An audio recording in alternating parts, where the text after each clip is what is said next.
नमस्कार, आपको बता दें कि मुकेश कुमार जोशी, चीफ कोऑर्डिनेटर सर्व हरियाणा ग्रामीण बैंक ऑफिसर ऑर्गेनाइजेशन ने प्रेस कॉन्फ्रेंस में कई घोटालों का भांडा फोड़ा। उन्होंने कहा कि सर्व हरियाणा ग्रामीण बैंक का नाम घोटाला बैंक होना चाहिए था। स्टेशनरी घोटाला, बिल्डिंग घोटाला, फर्जी बिल बनाकर करोड़ों का घोटाला, विज्ञापन घोटाला, जनरेटर घोटाला, ATM घोटाला, हस्ताक्षर घोटाला, CBS घोटाला, SFF घोटाला और पता नहीं इस बैंक में क्या क्या घोटाले होते रहे। सबसे पहले तो सर्व हरियाणा ग्रामीण बैंक बनने के समय यह वो व्यक्ति लगाया हुआ था जिसने अपनी पिछली ब्रांच में 470 ऐसे ऋण किए जिनमें वसूली नहीं हो सकती थी और पहले दिन इनकी जांच के आदेश दिए थे और अगले दिन जांच बंद करके हेड ऑफिस में यह विभाग सौंप दिया था। सबसे पहले स्टेशनरी घोटाला, इसमें आवश्यक स्टेशनरी खरीद की शाखा शक्ति बहाकर सप्लाई बंद कर दी। पर स्टेशनरी सप्लाई के लिए पहले तो उल्टे सीधे बिल बनाने लगे जिसकी कॉपी मैंने सौंप रखी है। फिर जब और ज्यादा भूख बढ़ी तो सब डिटेल देनी बंद कर दी और प्रति शाखा 5,000 रूपए की स्टेशनरी भेजकर 40,000 रूपए मंगवाए। कंप्यूटरीकरण होने से स्टेशनरी कम लगने लगी पर बिल कई गुना बढ़ गया।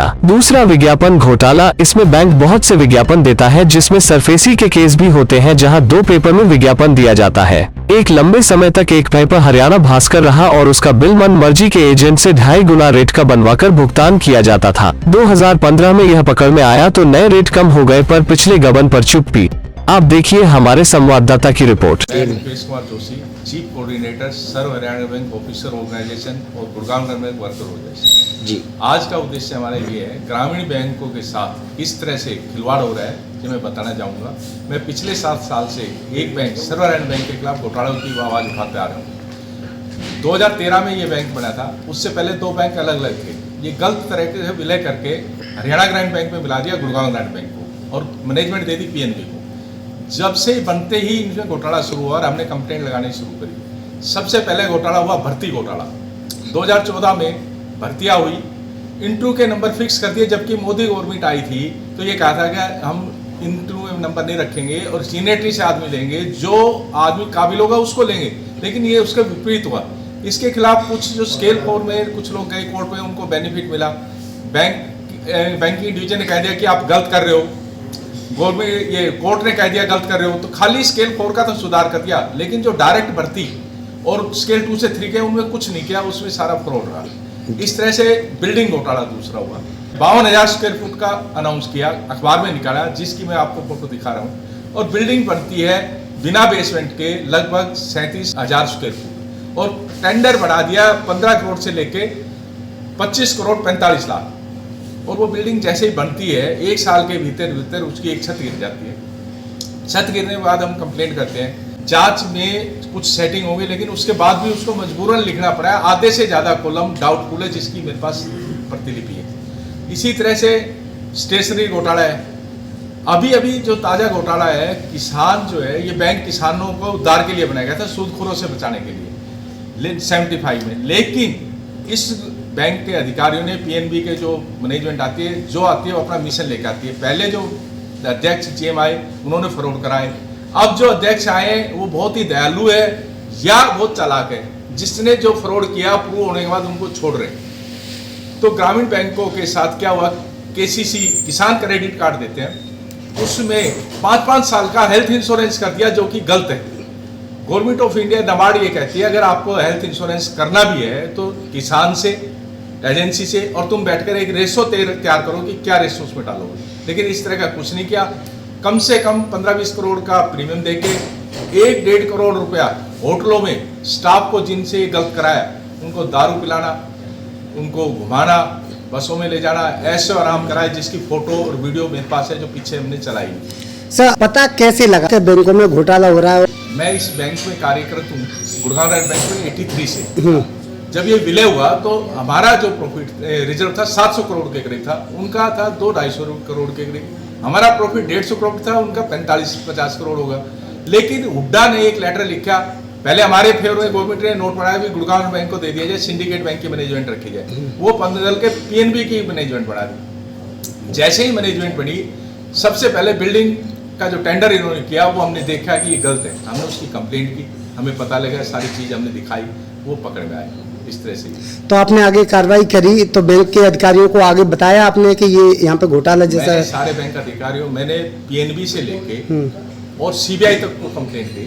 सीबीआई से बीच में 1-2 बार कंप्लेंट आया, अभी हम कर रहे हैं इस पे कार्रवाई, आपकी ये क्या कंप्लेंट है, ये कंप्लेंट। रिजल्ट क्या रहा उसका? रिजल्ट चार्जशीट दी, चार्जशीट देख के पुनिशमेंट 1 को किया, लेकिन चार्जशीट फ्रॉड में चार्जशीट देख के क्या एफआईआर लॉन्च क्यों नहीं होती फ्रॉड में? टेंडर वाला जो मैं दिखा रहा हूँ, जब टेंडर गायब है तो फाइल के क्या होना चाहिए? एफआईआर लॉन्च होनी चाहिए।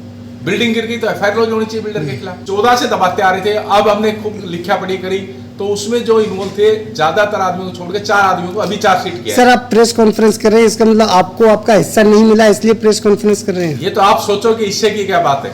हिस्सा किस लिए? मेरे इतिहास है, मेरे ग्रैंडफादर थे फ्रीडम फाइटर, वो हमेशा सच्चाई के लिए लड़े और मैं लास्ट तक लड़ूंगा। 2014 में चेयरमैन मेरे पास आया था, डोलाप कर लो, बोलो भाई आप ईमानदारी से काम करो, हमारे स्टाफ को मत तंग करो, हम कुछ नहीं कहेंगे। कम से कम 100 करोड़ रुपए से ऊपर का घोटाला है। और ये लड़ाई कब से लड़ रहे हैं आप? मैं 2014 से लड़ रहा हूँ और अभी तक कोई निष्कर्ष पर नहीं थोड़ा पहुंचे? बहुत आने लगा। अभी मैं बता रहा हूँ कुछ चार्जशीटें करके अब गोलमाल कर रहे हैं, चार्जशीट दे रहे हैं।